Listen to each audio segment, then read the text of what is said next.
Hľadal som, ako po ceste beha kačička s malým. Zastal som a v kanáli som videl, že sa pohybujú ďalšie malé.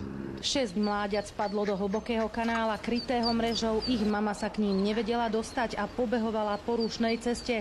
Všimol si ju okolo idúci vodič, ktorý neváhal zavolať hasičov.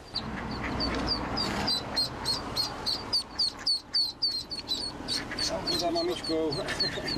Moje, aké si rýchle. Zlaté to je. Upozorňovali odstavenými blikajúcimi autami okolo idúcich vodičov na to, že sa na ceste niečo deje, aby spomalili. Ďalšie mláďa uviazlo na druhej strane cesty. Hasiči liezli do kanála popri autách, ktoré cestou prechádzali. V premávke si tak museli dávať pozor aj sami na seba.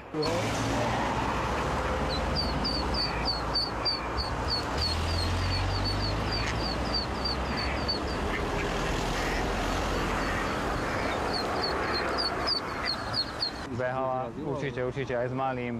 Zo 3-krát by ich tu už bolo zrazilo.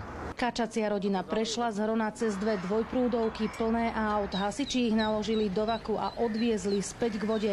Všetky sa bezpečne vrátili tam, odkiaľ sa vybrali na výlet. Oni pôjdu za ňou.